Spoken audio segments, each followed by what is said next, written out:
Saat saya bangun untuk buang air kecil, saya melihat seseorang berpakaian seperti kepala banteng dan kuda untuk menakut-nakuti orang. Melihat itu, aku langsung melompat dan memukul kepala mereka berdua. Sudah selarut ini, kalian mau menakut-nakuti siapa? Tak disangka, orang yang memakai topeng kuda berkata, kau bisa melihat kami, ku bukan buta. Tentu saja aku bisa melihat kalian. Mendengar jawabanku, orang yang memakai topeng banteng tiba-tiba tertawa. Hahaha, menarik, aku hendak mengajak mereka bicara. Tapi mereka berdua tidak menjawab. Alah, mereka melangkah pergi. Di belakang mereka, aku melihat seseorang berambut kusut, diseret dengan rantai yang mereka pegang. Melihat itu, aku tak banyak berpikir, dan kembali ke kamar untuk melanjutkan tidur. Dalam mimpi, aku tiba di sebuah kantor yang memancarkan cahaya redup. Saat aku hendak melihat-lihat, tiba-tiba terdengar suara yang familiar dari belakang. Nah, kau datang. Aku berbalik, dan melihat sosok bertopeng banteng dan kuda yang tadi menakutiku. Kenapa kalian juga ada di sini? Orang bertopeng banteng melirikku. Kami memang di sini, tapi tadi tidak ada siapa-siapa. Apa kalian bersembunyi di bawah meja? Orang bertopeng kuda juga bicara. Nah, kau tidak merasa dingin? Merasa perkataan mereka aneh. Aku menyentuh lenganku yang berkaus pendek. Tidak dingin, ini kan musim panas. Mendengar jawabanku, mereka berdua saling berpandangan. Dengan ekspresi benar juga, tiba-tiba aku tersadar. Kenapa kalian terus memanggilku Nak? Seharusnya kita seumuran, kan? Orang bertopeng banteng tersenyum. Kami sudah berumur ribuan tahun. Kau orang pertama yang berani menganggap kami saudara. Aku merasa geli. Keduanya pasti sedang cosplay, kan? Ribuan tahun, aku bahkan berumur puluhan ribu tahun. Aku mengulurkan tangan untuk membuka topengnya, dan sekalian memeriksa apakah dia demam. Orang bertopeng banteng bertanya dengan heran. Kau mau apa? Aku tak menghiraukannya, dan memeluk kepala banteng itu dengan kedua tanganku. Berbulu dan dingin, tapi aku tak bisa melepaskannya. Aku berpikir, apa ada semacam pengait di dalamnya? Aku tak mengerti permainan mereka. Kami sudah memeriksamu. Namamu Chen Yi, umurmu 23 tahun. Kau tidak pernah berbuat jahat, malah sedikit baik hati, menolong hewan kecil, membantu nenek menyeberang jalan, mengembalikan barang temuan, dan memberi tempat duduk di bus. Bisa dibilang orang baik juga. Bahkan menyelidiki aku, berlaga jadi polisi. Ya, selanjutnya apa si cantik dan si tampan yang akan muncul? Lalu aku juga mengambil kursi dan duduk. Kalian mainnya begini. Ya, aku tak akan berpura-pura lagi. Ku bukai semuanya. Aku memang orang baik. Si muka kuda melanjutkan. Kami mencarimu kali ini. Ingin mengobrol denganmu. Apakah kamu tertarik bekerja di sini? Aku bingung. Aku sudah dapat pekerjaan. Si kepala banteng menjelaskan. Maksudnya pekerjaan paruh waktu yang kamu bicarakan itu. Begitu aku mendengar paruh waktu. Boleh juga. Toh, gajiku setiap bulan tetap. Bisa dapat tambahan juga lumayan. Jadi aku mengangguk. Lalu bagaimana dengan gajinya? Begitu si muka kuda mendengar aku setuju. Dia langsung memukul meja. Kalau begitu, sudah deal. Soal gaji, jangan khawatir. Pasti tidak akan mengecewakanmu. Sobat, aku juga pernah sekolah 9 tahun. Tri yang memberi harapan palsu itu tidak akan mempan aku. Jangan basa-basi, katakan saja berapa per bulan. Kalau tidak jelas, aku tidak mau. Si muka kuda menjawab, gaji di sini dibayar setahun sekali. Berapa yang kamu inginkan? Karena kalian membayar gaji per tahun. Aku minta 300.000 saja. Si kepala banteng memastikan lagi. 300.000 yuan? Aku menahan tawa. Tentu saja yuan. Kalau bukan, apalagi? Mendengar jawaban pastinya, si kepala banteng berkata, kalau begitu, tunggu sebentar. Aku akan meminta izin kepada Hakim Yama. Melihatnya berjalan 2 langkah lalu menghilang. Ku berpikir, aktingnya cukup realistis. Tak lama kemudian, si kepala banteng kembali dan berkata, Chen Yi, Hakim Yama setuju. Mulai besok kamu bisa mulai bekerja paruh waktu. Wow, prosesnya cukup cepat. Lalu aku bertanya, lalu apa pekerjaanku? Cosplay juga, tapi aku kasih tahu dulu. Aku harus berperan sebagai karakter yang keren. Aku melihat mereka berdua sepertinya ingin mengatakan sesuatu. Tetapi aku hanya melihat bibir mereka bergerak. Tapi tak terdengar suara. Tiba-tiba cahaya putih menyala. Aku perlahan membuka mata. Sudah pagi hari berikutnya. Setelah bangun, aku mengingat mimpi tadi. Menarik sekali. Gaji tahunan 300.000. Baru saja mau bangun tidur, pintu kamar sudah dibuka oleh ibu. Dasar pemalas. Kenapa bisa tidur senyenyak ini? Suara gaduh di luar selama ini tidak membangunkanmu? Aku kebingungan. Gaduh di mana? Di sebelah. Bibi Liu meninggal. Mendengar itu, aku terkejut dan langsung berdiri. Bu, ibu bicara apa? Kemarin aku masih menyapa Bibi Liu. Ibu menghela nafas. Memang, kemarin beliau masih baik-baik saja. Katanya pendarahan otak, meninggal dalam tidur. Ibu juga memintaku untuk membantu di sana. Aku mengangguk, dan berpakaian lalu berjalan ke rumah Bibi Liu. Sesampainya di halaman, aku hanya melihat kain putih tergantung di mana-mana. Ruang duka sudah disiapkan. Hampir semua tetangga ada di sana. Menurut adat di sini, acara duka harus menyediakan sekitar 10 meja. Jadi aku membantu memindahkan meja dan kursi. Setelah makan siang, waktu pemakaman Bibi Liu hampir tiba. Ini waktu yang dihitung oleh paranormal yang disewa keluarga Bibi Liu. Katanya, waktu ini yang terbaik. Kalau menunggu lagi, harus setengah bulan kemudian. Sekitar 15 menit sebelum peti mati diangkat, banyak orang yang dekat dengan Bibi Liu datang ke peti mati untuk mengucapkan selamat tinggal. Saat itu, ibu menyikutku dan berkata, "Tidakkah kamu ingin melihatnya?" Aku agak bingung. Apa yang perlu dilihat? Aku kekenyangan. Ibu menghela nafas. Bibi Liu juga melihatmu tumbuh dewasa. Waktu kecil, dia sering memberimu permen. Ini pandangan terakhir untuknya. Aku berpikir sejenak, lalu memutuskan untuk melihatnya. Tak disangka, pandangan ini membuatku menyesal. Aku mendekati peti mati dan melihat ke dalam. Kulihat Bibi Liu mengenakan pakaian pemakaman. Berwajah pucat terbaring di dalam. Sepertinya sedang tidur. Tapi kenapa rambutnya terurai? Keluarganya tidak menyisirnya. Saat itu, tiba-tiba terlintas sesosok bayangan di pikiranku. Aku teringat penampilan Bibi Liu dengan rambut terurai. Sangat mirip dengan orang yang kulihat semalam di depan rumah. Yang dirantai. Setelah mengingatnya kembali, bukan hanya mirip, tapi benar-benar sama persis. Bahkan pakaian hitamnya pun sama. Ketakutan. Aku langsung berlari pulang dan masuk ke selimut. Ketika aku bangun lagi, sudah jam 3 sore. Belum sempat bangun. Aku mendengar suara ayah dan ibu mengobrol di luar. Aneh, ya, sudah dicoba segala cara. Matanya tetap tidak mau tertutup. Harus mengikuti apa kata dukun itu baru bisa tertutup. Aku mendengar ibu membicarakan soal mata yang tertutup atau tidak. Aku segera bangun dan pergi ke samping ibu. "Bu, ibu tadi ngomong apa?" Ibu melirikku, lalu berkata dengan perlahan, "Kamu pergi terlalu cepat, jadi tidak lihat." Anaknya Bu Liu, Bu Qianqian, menangis dengan sedih. Mata Bu Liu langsung terbuka. Aku terkejut mendengarnya, padahal waktu aku lihat tadi, matanya tertutup rapat. Aku menoleh ke arah ayah. Dengan tatapan bertanya, ayah juga mengangguk pelan. Aku segera bertanya, "Lalu bagaimana?" Bu Qianqian juga panik. Dia menyuruh ibunya pergi dengan tenang, bilang dia akan mengurus keluarganya. Tapi, kata-kata baik sudah diucapkan semua. Mata Bu Liu tetap tidak bisa tertutup. Bahkan Pak Wu mencoba menutupnya, tapi tidak berhasil. Aku bertanya lagi, "Lalu akhirnya bagaimana bisa tertutup?" Ibu menjelaskan dengan misterius, "Ya karena dukun yang menentukan hari itu juga." Setelah dukun itu datang, matanya baru tertutup sendiri. Aku merasa aneh. Ibu lalu berkata, Bu Liu itu sangat percaya pada keluarga dari pihak ibunya. Dia harus mendengar langsung dari saudara laki-lakinya bahwa mereka akan menjaga anaknya baru dia bisa tenang. Kasih ibu sepanjang masa ya. Bu Qianqian sendiri anaknya sudah 2 tahun. Mana perlu diurus pamannya lagi. Tapi Bu Liu tetap saja khawatir. Sambil mengobrol, waktu sudah menunjukkan pukul 8:30. Ibu berdiri dan mengajak tidur. Aku pun kembali ke kamar dan berbaring di tempat tidur. Ketika aku membuka mata lagi, aku berada di kantor yang memancarkan cahaya redup itu lagi. Bagaimana bisa, mimpi yang belum selesai bisa berlanjut keesokan harinya? Walaupun merasa aneh, aku tetap memutuskan untuk masuk dan melihat. Begitu masuk, benar saja, kedua pria itu juga ada di sana. Aku menyapa mereka, "Kalian berdua, sedang apa?" Pria berkepala banteng berkata, "Hari pertamamu kerja, kami harus di sini. Biar kamu kenal lingkungannya." Aku tertawa, mimpi ini bahkan bisa melanjutkan cerita sebelumnya. Pria berwajah kuda menunjuk ke sebuah meja panjang dan berkata, "Nanti kamu kerja di sini." "Oh iya, kamu hanya boleh kerja di area ini saja.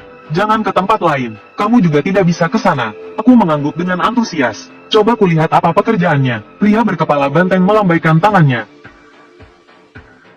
Aku mengambil satu dokumen. Di atasnya tertulis, Fang Depin, meninggal mendadak di Kabupaten Xin, Provinsi Hunan pada tanggal 22 Januari tahun 2003.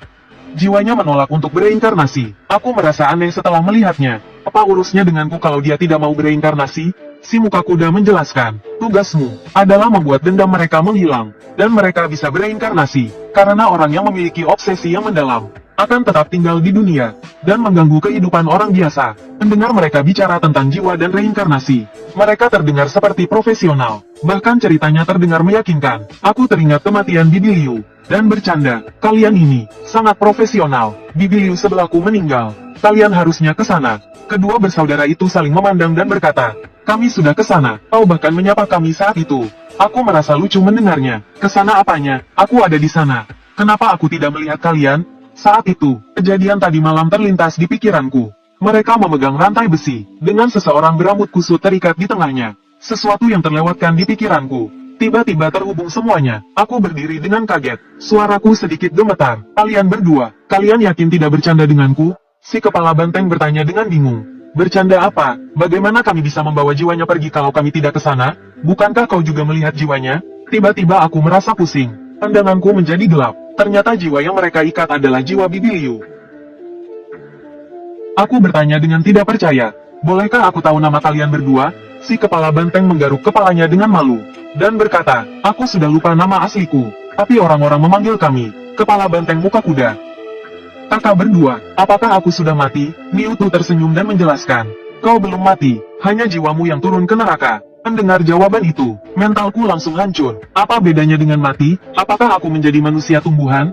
Mewtwo melihat kesedihanku, sepertinya mengerti sesuatu, dan berkata sambil tersenyum, Chen Yi, kau hanya tertidur, jiwamu turun ke neraka untuk bekerja. Saat fajar tiba, kau bisa kembali. Mendengar ini aku langsung gembira.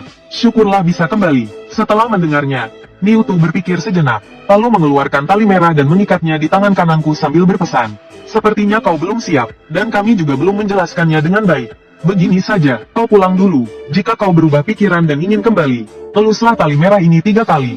Kau akan kembali ke sini. Lalu dorong aku pelan-pelan. Rasa melayang akan datang. Aku membuka mata, melihat cahaya bulan yang masuk lewat jendela. Aku menghela nafas lega. Mimpi ini terlalu nyata. Aku bangun untuk minum air. Saat mengambil teko, tanpa sengaja aku melihat tali merah terikat di tangan kananku. Jantungku yang baru saja tenang mulai berdebar kencang lagi. Itu bukan mimpi. Aku duduk di tempat tidur, memikirkan perkataan Mewtwo Mamian seharian. Melihat langit gelap di luar jendela, akhirnya aku membuat keputusan. Aku meletakkan tangan kiriku di tali merah itu, dan menelusinya 3 kali. Detik berikutnya, benar saja, Mewtwo dan Mamian masih di sana. Mamian tersenyum seperti yang kuduga. Chuan Zi, aku tahu kau akan kembali. Sebelumnya aku bisa mengobrol santai dengan mereka, karena tidak tahu identitas mereka. Tapi sekarang setelah tahu, mana berani aku sok akrab dengan mereka. Dengan sangat sopan aku berkata, salam, tuan-tuan, sebelumnya aku tidak tahu siapa kalian. Kuharap kalian tidak mempermasalahkannya. Mewtwo menarikku ke meja dan mendudukkan aku. Dengan suara berat dia berkata, kenapa setelah pulang kau seperti orang lain? Tidak memanggil kami, saudara, lagi? Tidak berani, tidak berani. Sebelumnya aku tidak sopan, aku tidak akan berani lagi. Saat itu Mamian juga berkata, kenapa tidak berani? Aku rasa itu bagus. Sudah lama tidak ada yang memanggil kami seperti itu. Ngomong-ngomong, apakah kau siap untuk mulai bekerja? Saat itu aku segera mengeluarkan alasan yang sudah kusiapkan. Kak Mewtwo, Kak Mamian, bagaimana kalau kalian cari orang lain saja? Mewtwo melambaikan tangannya dengan acuh tak acuh. Adik kecil, karena kau bisa melihat kami, dan datang ke dunia bawah tanpa merasa dingin, itu sudah menunjukkan kalau kau punya kemampuan luar biasa. Mamian melanjutkan, betul, betul. Sekarang kau tidak bisa mundur, tapi aku masih berusaha mengelak. Kenapa harus aku? Aku benar-benar merasa tidak sanggup. Mewtwo tertawa terbahak-bahak. Kau melihat kami dan menyapa kami. Itulah takdir. Tenang saja, kau pasti bisa. Sampai di sini, aku takut kalau terus menolak akan membuat kedua kakak ini marah. Aku hanya bisa menyetujuinya dengan enggan. Tapi sebelum itu, ada banyak hal yang harus aku pahami. Kakak sapi, kakak kuda, dari jutaan orang, kalian memilihku. Apakah karena aku orang yang terpilih? Apakah misiku menyelamatkan dunia? Sapi dan kuda tertawa terbahak-bahak. Hahaha, jangan mimpi. Nak, di setiap dinasti, ada banyak orang sepertimu, yang bekerja untuk alam bawah. Menyelamatkan dunia, sudah cukup bagus kalau kau bisa mengerjakan tugasmu dengan baik. Aku menggaruk kepalaku dengan canggung. Sepertinya aku terlalu banyak berpikir. Oh iya, Kak, apakah pekerjaan paruh waktu di sini akan memengaruhi kehidupan normalku di atas sana? Apakah akan berdampak pada tubuhku? Kuda menjawab tanpa berpikir. Jiwamu datang ke alam bawah saat kau tidur. Ini tidak akan berdampak negatif pada tubuhmu di dunia manusia, malah akan menyehatkan jiwamu. Mendengar jawabannya, aku sedikit merasa lega. Lalu aku bertanya, berapa lama jam kerjanya? Apakah ada waktu istirahat? Sapi berpikir sejenak lalu menjawab, menurut waktu di dunia manusia, dari jam 11 malam sampai jam 7 pagi. Kalau ada urusan, kau bisa cuti. Sistem kerja 8 jam, alam bawah juga manusiawi. Tapi kata-kata sapi selanjutnya membuatku kecewa. Tidak ada istirahat, kau harus bekerja setiap hari. Lagi pula, tubuhmu sedang istirahat. Tidak ada libur sepanjang tahun. Eksploitasi, ini jelas eksploitasi. Meskipun tidak puas, aku tidak menunjukkannya di wajahku. Kuda sepertinya tahu apa yang kupikirkan, dan berkata, memang tidak ada istirahat, tapi kau akan dibayar gaji setahun di muka. Aku harus menarik kembali kata-kataku tadi. Ini bukan eksploitasi, ini berkah. Semoga orang baik selalu selamat. Sapi tampak bingung. Orang baik belum tentu selalu selamat. Tergantung perbuatannya di kehidupan sebelumnya. Saat itu, aku hanya memikirkan gaji tahunanku. Tidak punya waktu untuk membahas hal ini dengannya. Aku segera bertanya lagi, kapan aku bisa mendapatkannya? Sekarang, tiba-tiba aku teringat sesuatu. Dan menambahkan, jangan bilang itu uang kertas yang dibakar, kan? Kuda langsung menjentikkan jari di kepalaku. Kau pikir apa? Tentu saja uang yang kukasih ke kau adalah renminbi yang dipakai di dunia manusia. Begini saja, besok kau cari toko lotere. Masuk dan beli satu lotere gosok. Gosok saja, aku mengusap kepalaku. Merasa tidak percaya. Sudah cukup begini, jangan bercanda denganku. Mamian berkata dengan serius. Kakak, aku tidak bercanda. Besok kau akan tahu sendiri. Aku masih tidak percaya. Aku pikir dia mempermainkanku. Apa maksud semua ini? Omong kosong, bukan? Tiba-tiba Niutu berkata. Setelah mengobrol sekian lama, hari sudah hampir pagi di atas sana. Begini saja, hari ini kau tidak perlu bekerja. Anggap saja sebagai pengenalan lingkungan. Besok baru mulai bekerja sungguhan. Bagaimana? Aku tersadar, dan mulai memuji mereka. Kalian berdua sungguh baik hati. Aku sangat tersentuh. Nanti aku akan mengurus kalian berdua. Aku akan memberikan kalian emas batangan dan mentraktir kalian minum teh. Mamian mengamatiku dari atas ke bawah sebelum berkata, kau anak yang pintar, pasti masa depanmu cerah. Kakak mendukungmu. Aku hendak bertanya lagi, tetapi Niutu sudah melambaikan tangannya. Aku tahu waktunya sudah habis. Detik berikutnya, aku membuka mata, dan sudah kembali ke tempat tidurku. Aku segera duduk. Hal yang paling penting sekarang, adalah memastikan soal gaji 300.000 itu. Jika aku tidak menang, berarti mereka membohongiku. Maka aku bergegas pergi ke toko lotre di kota. Sesampainya di toko lotre, aku berdiri di depan konter dan memilih-milih. Akhirnya aku memilih kartu gosok beramplop merah. Bukan karena apa-apa, tapi karena warnanya terlihat meriah.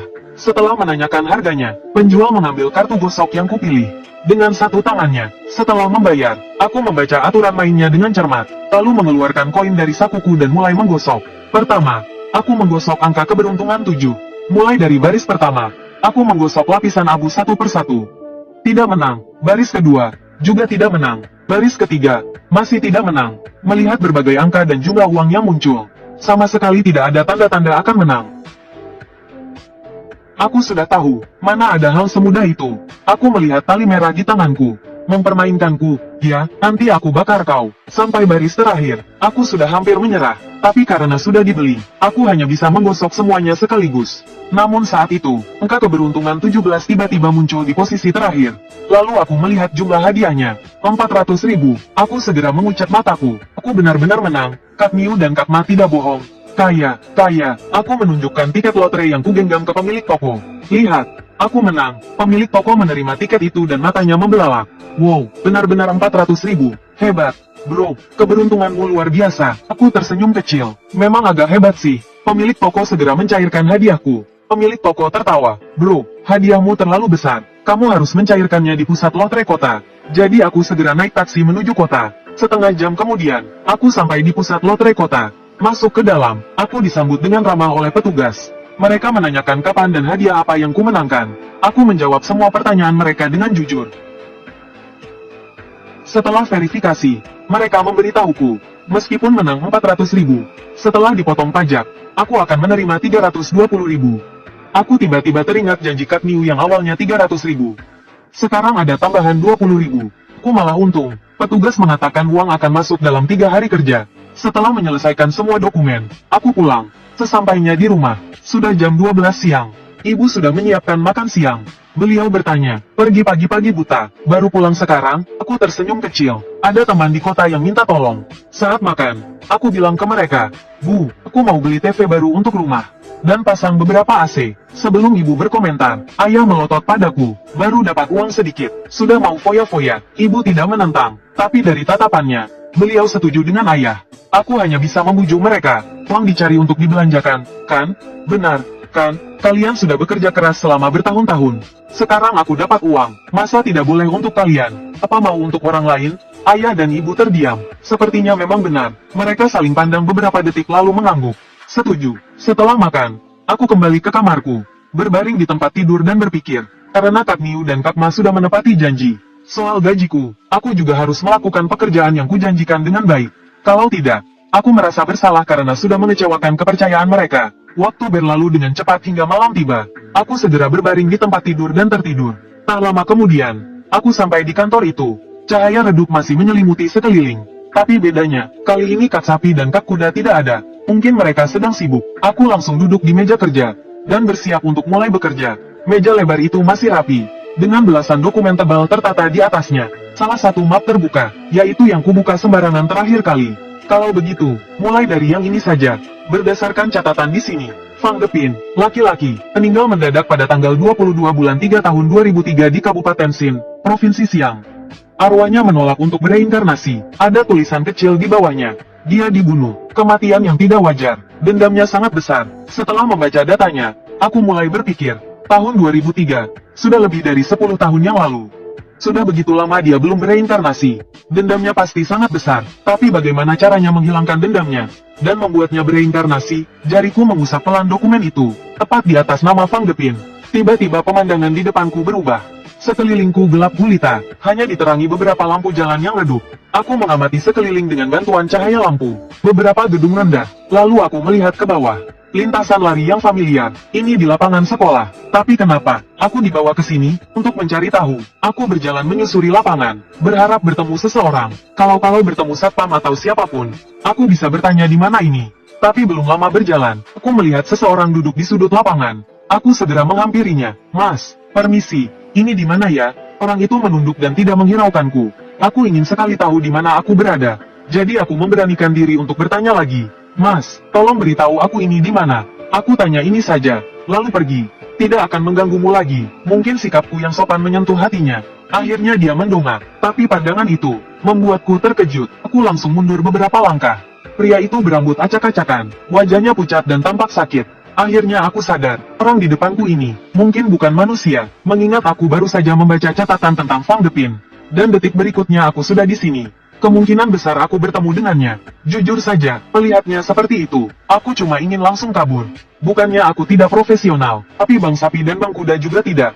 Bilang kalau aku akan langsung berteleportasi ke depan orang yang bersangkutan. Baru mulai kerja langsung berhadapan dengan hantu seseram ini. Aku berusaha keras untuk tetap tenang, dan memutuskan untuk mulai bekerja. Kalau aku bisa membujuknya, mungkin dia bisa menghilangkan dendamnya dan bereinkarnasi. Itu juga berarti tugasku selesai, kan? Aku berdiri di tempat dan bertanya dengan hati-hati. Permisi, apakah Anda Kak Fang? Kakak yang tadinya menunduk itu mengangkat kepalanya lagi. Suaranya sangat serak. Iya, aku menyusun kata-kataku dan langsung mengatakannya. Aku di sini untuk membujukmu bereinkarnasi. Aku tahu kau dibunuh, tapi kau tidak bisa terus berkeliaran di dunia manusia. Lebih baik ikut aku. Begitu aku selesai bicara, tiba-tiba angin kencang bertiup di sekitar, membuat dedaunan berdesir kencang. Fang Depin berdiri dan berteriak, "Ikut denganmu, kau tahu bagaimana aku mati? Mayatku masih terkubur di bawah lapangan ini. Keluargaku bahkan tidak tahu di mana aku berada. Sedangkan orang yang membunuhku, naik pangkat, kaya raya, dan keluarganya bahagia. Bagaimana kau bisa menyuruhku ikut denganmu?" Aku langsung merinding. Mayatnya ternyata terkubur di bawah lapangan ini. Binatang apa yang telah membunuhnya? Tega menguburnya di sini selama belasan tahun. Saat aku sedang memikirkan cara menenangkannya, dia berbicara lagi. "Bereinkarnasi, lebih baik aku yang mengantarmu bereinkarnasi." Tiba-tiba, kabut tebal mengelilingiku, seolah ingin menelanku. Melihat kabut itu semakin mendekat, otakku berpikir dengan cepat. Tiba-tiba aku teringat tali merah di pergelangan tanganku. Bang Sapi pernah bilang, kalau ingin kembali ke kantor di akhirat, sentuh talinya 3 kali. Aku segera menyentuh tali itu 3 kali dengan cepat. Dalam sekejap, aku kembali ke kantor. Aku langsung ambruk di kursi, dan sedang mengatur napas. Kulihat sepertinya ada 2 orang di sampingku. Saat menoleh, ternyata itu Bang Sapi dan Bang Kuda. "Bang Sapi, Bang Kuda, kalian hampir saja membunuhku. Aku hampir saja tidak bisa kembali. Benar-benar keterlaluan. Kalian juga tidak memberitahuku kalau pekerjaan ini berbahaya." Bang Sapi tertawa kecil. "Nah, bukankah kau sudah kembali dengan selamat? Tali merah pemberianku masih berguna, kan?" Aku terdiam. Semua kata-kataku tertahan di tenggorokan. Saat itu, suara Bang Kuda terdengar. "Kami sebenarnya datang untuk memberimu beberapa petunjuk. Tapi tak kusangka kau serajin ini. Kau sudah pergi saat kami tiba." Aku bertanya mengikuti perkataan mereka. Apa saja yang perlu diperhatikan? Berbicara tentang itu, saudara Niu yang tadinya tersenyum, menjadi serius dan berkata, "Pertama, adalah benang merah ini. Kau juga tahu, arwah-arwah yang mati mendadak itu tidak mudah diajak bicara. Benang merah ini bisa melindungi nyawamu. Kedua adalah dokumen ini. Letakkan tanganmu di atas nama mereka, dan kau akan langsung muncul di samping arwah korban." Pantas saja aku langsung muncul di lapangan. Begitu rupanya, saudara Niu melanjutkan, "Ada pena di atas meja. Gunakan ujung pena untuk menyentuh nama mereka, dan kau akan tahu semua tentang kehidupan mereka." Aku melihat ke meja. Benar saja, ada kuas di samping dokumen. Aku tidak bisa menahan diri untuk berkomentar. "Saudara Niu, kalau kau memberitahuku lebih awal, aku tidak akan semalu ini." "Kau tidak tahu?" Fang Depin bertanya padaku apakah aku tahu bagaimana dia meninggal. Aku benar-benar tidak bisa menjawab. Suasananya sangat canggung. Mamian kemudian berkata, tidak ada kata terlambat untuk tahu. Pasti banyak waktu. Pena ini disebut pena penerawang. Ada satu fungsi lagi, bisa membuat arwah mengirimkan mimpi. Waktunya 1/4 jam. Sungguh ajaib. Aku segera bertanya, lalu bagaimana aku menggunakannya? Saudara Niu menggelengkan kepalanya dan berkata, saat pena penerawang menyentuh arwah, secara alami akan mengirim mereka ke mimpi kerabatnya. Luar biasa sekali, keren banget. Setelah memberikan semua instruksi, Saudara Niu dan Mamian bersiap untuk pergi. Lagi pula, mereka juga punya urusan sendiri. Aku berdiri untuk mengantar mereka. Mamian menoleh dan berkata, tidak perlu mengantar, pelajari saja sendiri. Oh ya, setelah kembali ke dunia manusia, sering-seringlah membaca mantra cahaya emas. Itu bisa mencegah arwah-arwah penasaran mendekatimu. Sepertinya aku pernah mendengar mantra cahaya emas. Itu mantra Taoisme. Aku bekerja di alam baka, membaca mantra Taoisme. Apa boleh begitu? Aku ingin bertanya lagi, tapi saat aku tersadar, Saudara Niu dan Mamian sudah menghilang. Mereka pasti berteleportasi lagi dengan kecepatan itu. Aku duduk kembali di kursi. Seperti yang dikatakan Saudara Niu, aku mengambil pena penerawang. Aku dengan lembut menyentuh ujung pena ke nama Fang Depin. Sebuah gambar tiba-tiba muncul di hadapanku. Seorang bayi lahir, lalu perlahan-lahan tumbuh dewasa. Fang Depin belajar dengan sangat giat. Ia segera mulai bekerja, dan sangat bertanggung jawab atas pekerjaannya. Adegan berganti dengan sangat cepat. Sekarang Fang Depin telah paruh baya. Ia memiliki anak laki-laki dan perempuan. Setiap hari sepulang kerja, ia menghabiskan waktu di rumah bersama istri dan anak-anaknya. Semua ini seperti menonton film. Saat itu, adegan mulai melambat. Pada usia 53 tahun,